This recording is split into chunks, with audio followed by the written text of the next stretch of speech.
Hi everyone, this is Dave from Geekanoids with a bonus video for you today. Now this was going to be a what's in my dock video, but with the recent changes in Mac OS X Lion, I decided to make this a what's in my Launchpad video. Wow, just look at that animation. Let's see that again in slow motion. Now for those of you wondering how I did that in slow motion, when you're going into Launchpad, hold down the Shift key on your keyboard. So what's in my Launchpad? Well, this is the first screen and these are the applications that I've installed since upgrading to Mac OS X Lion, and it's really showed me that a lot of the applications I had installed previously in Snow Leopard I just wasn't using, so these are the ones I really use a lot. The Apple Utilities folder that I've set up here, I really don't delve into that a lot, that's why they're all just sitting in one big folder. Let's show you that again in slow motion, again by holding down that Shift key on the keyboard. And in my utilities, here we've got some things that I have actually installed since upgrading to Mac OS X Lion. The first one is Geekbench. Obvious choice because I use that for testing my hard drives and the system performance. Disk speed test, again an obvious choice for me because I've been installing SSD drives, etc. Mac Tracker is a free application in the App Store, and this is great. This is used for actually showing you details about lots of different Macs. Let's actually launch this one and give you a look at Mac Tracker. So this is what you're presented with, and you can see I've been looking at what my current Mac actually has inside it, and I can double click on the Mac. It brings open another window here, and this gives me all of the details about my particular Mac. If I go on the General tab, you can see if it's still supported, which it is, the initial price that it was, the architecture, number of cores, and then we can click on Software. Shows you what original operating system was supplied with the machine. And then we've got memory and graphics details, connections and expansions here, all the different ports inside. Interesting that I read here, it's got a 3 I don't know if it's gigabits or gigabytes, I always get confused, but a 3 gigabytes per second, or gigabits per second it should be, serial ATA controller.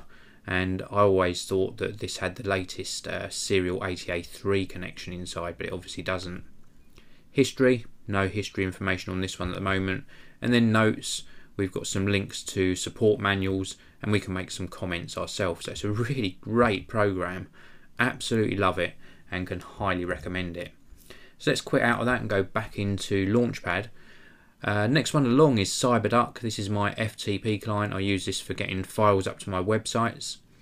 Radar and Radar Installer. Well, Radar is just a discovery application for my Netgear NAS device that I've got in another room. It's a Ready NAS Duo. And then we've got Dictionary that I just put in there for some reason.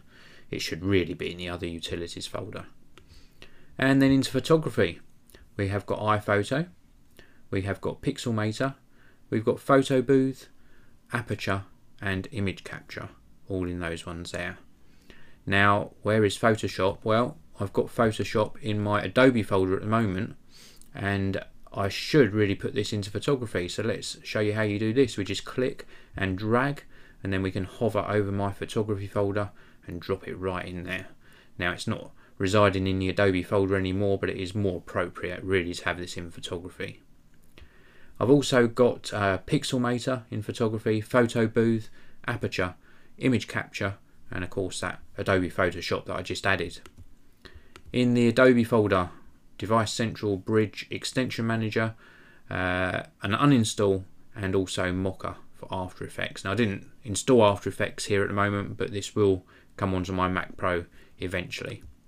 Let's go into video. We've got just 2 applications in here now, ScreenFlow and Final Cut Pro.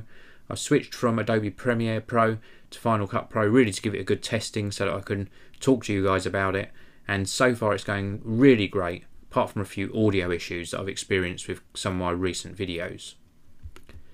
Then we've got the normal pre-installed apps, Address Book, iCal, Stickies, App Store, iTunes, Mission Control, Calculator, Dashboard, System Prefs, FaceTime, iChat, Preview, QuickTime, Text Edit, Time Machine, and then we've got Skype, which I installed. Funny little bug here, it doesn't actually say Skype underneath, not sure why that is. Then we've got your Jimbo, which is an application that I use for storing all of my passwords and serial numbers. Absolutely fantastic application. It does much more than just store those two things that I mentioned, but just great. It means I don't have to remember all the numerous passwords I have on various accounts. Garage Sale is for listing on eBay, which I use from time to time. GarageBand, part of iLife. TweetDeck, which I use for my Twitter. Of course, Mail, Safari, and I've also installed Google Chrome. Now if I move to the right here, just with 2 sweeps of the finger on my trackpad, we've got this Check Update application. No idea where that came from. If any of you know what this icon is, leave it in the comments. I would love to know. When I click on it, it just bounces a couple of times, doesn't seem to do anything. It's obviously been installed when I've installed an application. And we've also got Chess, which is pre-installed, in DVD player, which I never use. Now, just a little tip for you here as well. If you hold down the Alt key on your keypad, you get the little jiggly motion on the icons like you do in iOS. And here you can X particular icons out to actually uninstall them. Now note that I cannot uninstall applications that I've installed via the normal way. It only seems to jiggle the icons for applications that were downloaded via the App Store. Here we go here. So the only ones here are iPhoto and Aperture. The other ones were installed in the normal way. So I can't get rid of these from Launchpad. But it's a nice thing. So it's just holding down the Alt key. Gives you the old jiggly icons so you can uninstall things. So that is what's in my Launchpad. As I said, that sort of replaced the previous videos I used to do on what's in my dock.